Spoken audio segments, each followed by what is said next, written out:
ನರಿಮುಕುರು ಗ್ರಾಮ ಪಂಚಾಯತ್ ವ್ಯಾಪ್ತಿಯ ಪುರುಷರಕಟ್ಟೆ ಶಾಂತಿಗೋಡು ರಸ್ತೆಯಲ್ಲಿ ಮಾಯಂಗಲದಿಂದ ಕೂಡು ರಸ್ತೆವರೆಗಿನ ಭಾಗ ಸಂಪೂರ್ಣ ಕೆಟ್ಟು ಹೋಗಿದ್ದು, ಅಧಿಕಾರಿಗಳು ತಾವು ನೀಡಿದ ಭರವಸೆಯನ್ನ ಈಡೇರಿಸಿಲ್ಲ ಎಂದು ಆಪಾದಿಸಿ ಪುತ್ತಿಲ ಪರಿವಾರ ಸೇವಾ ಟ್ರಸ್ಟ್ ನೇತೃತ್ವದಲ್ಲಿ ಪುರುಷರಕಟ್ಟೆಯಲ್ಲಿರುವ ನರಿಮುಕುರು ಗ್ರಾಮ ಪಂಚಾಯತ್ ಕಚೇರಿ ಎದುರು ಅರ್ಧ ದಿನ ಧರಣಿ ಪ್ರತಿಭಟನಾ ಸಭೆಯನ್ನ ನಡೆಸಿದ್ರು.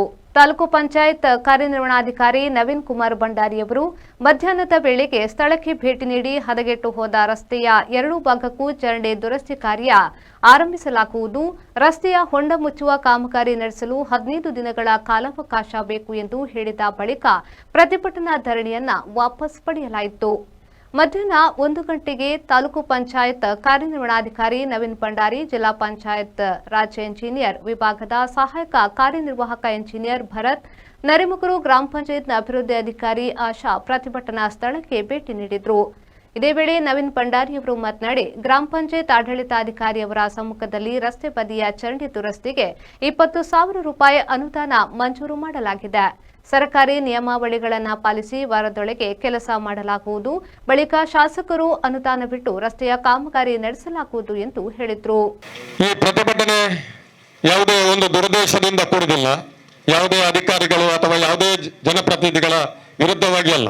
ಆದರೆ ನಾವು ಕೇಳುತ್ತಿರುವುದು ರಸ್ತೆಯನ್ನು ಸರಿಪಡಿಕೊಡಿ ಅಂತೇಳಿ. ಯಾಕೆಂತ ಹೇಳಿದ್ರೆ ಆ ರಸ್ತೆಯಲ್ಲಿ ದ್ವಿಚಕ್ರ ವಾಹನಗಾರರು ಕೂಡ ಚಲಿಸಲಿಕ್ಕೆ ಆಗುದಿಲ್ಲ. ಮೊನ್ನೆೊಬ್ಬರು ತನ್ನ ಕೈಯನ್ನ ಗಾಯ ಮಾಡಿಕೊಂಡು ಬ್ಯಾಂಡೇಜಿಯನ್ನು ಹಾಕಿಕೊಂಡದನ್ನು ನೋಡಿದ್ದೇವೆ. ರಿಕ್ಷಾಗಳು ಅಡ್ಡದಿಡ್ಡಿಯಾಗಿ ಬಿದ್ದುದನ್ನು ಕೂಡ ಕಂಡಿದ್ದೇವೆ. ಆದರೂ ಅಧಿಕಾರಿಗಳು ಕಣ್ಣು ಮುಚ್ಚಿಕೊಂಡು ನಿದ್ರಿಸುತ್ತಿದ್ದಾರೆ ಎನ್ನುವಂಥದ್ದು ನಮ್ಮ ಗಮನಕ್ಕೆ ಬಂದಾಗ ಅಧಿಕಾರಿಗಳನ್ನ ಎಚ್ಚೆತ್ತುಗೊಳಿಸಬೇಕು ಎನ್ನುವ ನೆಲೆಯಲ್ಲಿ ನಾವು ಪ್ರತಿಭಟನೆ ಮಾಡಿದೆವು. ಆದರೆ ನಮಗೆ ಯಾವುದೇ ಸ್ಪಂದನೆಗಳು ಸಿಗದೇ ಇದ್ದ ಕಾರಣ ನಾವು ಪಂಚಾಯತ್ನಲ್ಲಿ ಧರಣಿಯನ್ನ ಮಾಡಿದ್ದೇವೆ. ಈ ಧರಣಿಗೆ ಊರಿನವರ ರಿಕ್ಷಾ, ಅದರಲ್ಲೂ ಕೂಡ ಆ ರಸ್ತೆಯಲ್ಲಿ ಹೋಗ್ತಿರ್ಬೇಕಾದ್ರೆ ತನ್ನ ದೈನಂದಿನ ಜೀವನದ ದುಡಿಮೆಯನ್ನು ಬದಿಗಿಟ್ಟು ಕೂಡ ರಿಕ್ಷಾ ಚಾಲಕರು ಮೊನ್ನೆ ಕೂಡ ಸೇರಿದ್ದಾರೆ, ಇವತ್ತು ಕೂಡ ಸೇರಿದ್ದಾರೆ. ಸಾಮಾನ್ಯ ಜನರ ಕಷ್ಟಗಳನ್ನ ಸರಿಪಡಿಸಬೇಕು, ಸರ್ಕಾರದಿಂದ ಅದನ್ನ ಸರಿದೂಗಿಸಬೇಕು ಎನ್ನುವ ವಿಚಾರವನ್ನು ಮಂಡನೆ ಮಾಡಿದಾಗ ಯಾರಿಗೂ ಜನಪ್ರತಿನಿಧಿಗಳಿಗೆ, ಜನರಿಗೆ, ಸಾಮಾನ್ಯ ನಾಗರಿಕರಿಗೆ ತೊಂದರೆ ಆಗದ ರೀತಿಯಲ್ಲಿ ನಾಗರಿಕರ ತೊಂದರೆಯನ್ನು ಪರಿಹರಿಸಿ ಎನ್ನುವ ಬೇಡಿಕೆಯನ್ನಿಟ್ಟಾಗ ಅವರ ಮೇಲೆ ಕೇಸು ದಾಖಲಾಗ್ತದೆ ಅಂತ ಹೇಳಿದ್ರೆ ಅದು ನಮ್ಮ ಭಾರತ ದೇಶದಲ್ಲಿ ಮಾತ್ರ ಅಂತ ನಾವೆಲ್ಲ ಅನ್ಕೋಬೇಕು. ಬಹುಶಃ ನಮ್ಮ ಕಾನೂನು ಎತ್ತ ಸಾಗ್ತಾ ಇದೆ ಅಂತ ನಾವೆಲ್ಲರೂ ಯೋಚನೆ ಮಾಡಬೇಕಾಗಿದೆ. ನಮ್ಮ ಹಕ್ಕನ್ನು ನಾವು ಕೇಳುವಾಗ ನಾವು ಯಾರಿಗೂ ತೊಂದರೆ ಮಾಡದೆ ಸಮಾಜದಲ್ಲಿ ನಾವು ದುಡಿದಂಥ, ನಾವು ವ್ಯಾಪಾರ ಮಾಡಿದಂಥ, ನಾವು ಸಂಪಾದನೆ ಮಾಡಿದಂಥ ಸಂದರ್ಭದಲ್ಲಿ ಕಟ್ಟಿದಂಥ ಟ್ಯಾಕ್ಸ್ನಿಂದ ನಮ್ಮ ಸರ್ಕಾರ, ನಮ್ಮ ಜನಪ್ರತಿನಿಧಿಗಳು ಸಂಭಾವನೆಯನ್ನು ತೆಗೆದುಕೊಂಡು ಅವರು ಜೀವನ ಮಾಡ್ತಿರುವ ಸಂದರ್ಭದಲ್ಲಿ, ರಾಜಕೀಯವಾಗಿ ನಾಯಕರಾದಾಗ ಸಂದರ್ಭದಲ್ಲಿ ಅವರು ಕೊಟ್ಟಂಥ ಹೇಳಿಕೆಗಳೇನಿರ್ಬೋದು ಎಲ್ಲವನ್ನು ಕೂಡ ಆ ರಾಜಕಾರಣಕ್ಕಿಂತ ಮೊದಲು, ಆ ಅಧಿಕಾರ ಬರುವುದಕ್ಕಿಂತ ಮೊದಲು ಮಾತ್ರ ಮಾಡಿ, ನಂತರ ದಿನಗಳಲ್ಲಿ ತನಗೆ ಅಧಿಕಾರ ಬಂದ ಮೇಲೆ ನಾವು ಜನರ ಕಷ್ಟ ಕಾರ್ಪಣ್ಯಗಳಲ್ಲಿ ನಾವು ತೊಡಗಿಸಿಕೊಳ್ಳುವುದು ಎನ್ನುವುದನ್ನು ಜಗಚ್ಚಾಯನ ಮಾಡಿದ ಕ್ಷೇತ್ರ ಇದ್ದರೆ ಅದು ಇದು ಪುತ್ತೂರು ಅಂತ ನಾವು ಹೇಳ್ಬೋದು. ಅಧಿಕಾರಿಗಳು, ರಾಜಕಾರಣಿಗಳು ಬರ್ತಾರೆ, ನಾವು ಕೆಲಸಗಳನ್ನು, ಕಾಮಗಾರಿಗಳನ್ನು ಮಾಡ್ತೀವಿ ಅಂತ ಹೇಳ್ತಾರೆ. ಆದರೆ ನಾವು ಪ್ರತಿಭಟನೆ ಮಾಡಿದಾಗ ಆ ಸ್ಥಳಕ್ಕೆ ಬಂದು ಆ ಗ್ರಾಮದ ನಾಗರಿಕರಿಗೆ ಒಂದು ಧೈರ್ಯ ತುಂಬುವ ಕೆಲಸ, ಅಥವಾ ಆ ಕಾರ್ಯಕ್ರಮವನ್ನು ನಾವು ಮಾಡ್ತೀವಿ, ಆ ಕೆಲಸವನ್ನು ಮಾಡ್ತೀವಿ ಎನ್ನುವ ಒಂದು ಧೈರ್ಯದ ಮಾತುಗಳನ್ನು ಕೊಡುವ ಒಂದು ಸಾಮರ್ಥ್ಯ ಕೂಡ ಇಲ್ಲದಂತಹ ಒಂದು ದುರದೃಷ್ಟ ಅಧಿಕಾರಿಗಳನ್ನು ನಾವು ಕಂಡಿದ್ದೇವೆ.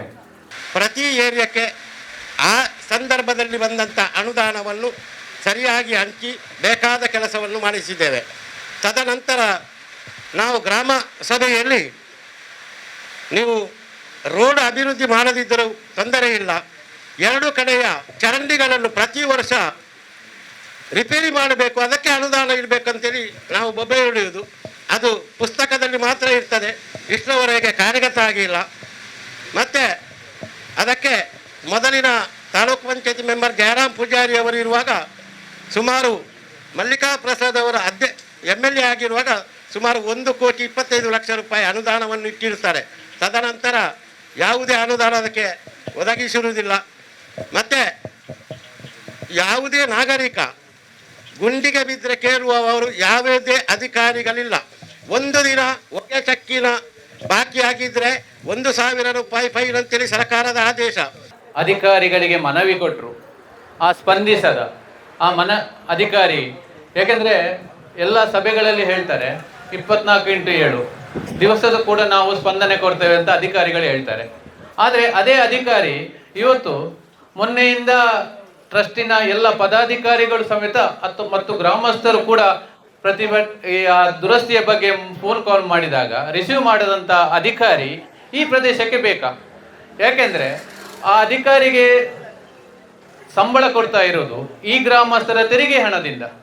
ಅದಕ್ಕೋಸ್ಕರ ಆ ಅಧಿಕಾರಿ ಫೋನ್ ಯಾಕೆ ತೆಗೆಯುವುದಿಲ್ಲ, ಯಾರ ಒತ್ತಡ ಇದೆ ಎಂಬುದನ್ನು ಮೊದಲು ಸ್ಪಷ್ಟಪಡಿಸಲಿ. ಎರಡನೇದಾಗಿ ಈ ತುರ್ತು ದುರಸ್ತಿಗೆ ಪಂಚಾಯತ್ನಲ್ಲಿ ಹಣ ಇದೆಯಾ ಇಲ್ಲ ಎಂಬುದನ್ನು ಅವರು ಸ್ಪಷ್ಟಪಡಿಸಬೇಕು. ಯಾಕೆಂದರೆ ಪಂಚಾಯತ್ನ ತನ್ನದೇ ನಿಧಿಗಳಿದೆ. ಆ ನಿಧಿಯಲ್ಲಿ ಪಂಚಾಯತ್ ವ್ಯಾಪ್ತಿಯಲ್ಲಿ ಬರುವ ಎಲ್ಲ ರಸ್ತೆಗಳು ಮತ್ತು ತುರ್ತು ಅವಶ್ಯಕತೆಗೋಸ್ಕರ ದುರಸ್ತಿ ಮಾಡಲಿಕ್ಕೆ ಅಲ್ಲಿ ಅವಕಾಶಗಳಿದೆ. ಜಿಲ್ಲಾ ಪಂಚಾಯತ್ ರಸ್ತೆ ಅಂತ ಅವರು ಮೊನ್ನೆ ಹೇಳಿದರು. ಆ ಜಿಲ್ಲಾ ಪಂಚಾಯತ್ ರಸ್ತೆ ಆದರೆ PDO ಅಲ್ಲಿ ಯಾಕೆ ಬರಬೇಕಿತ್ತು?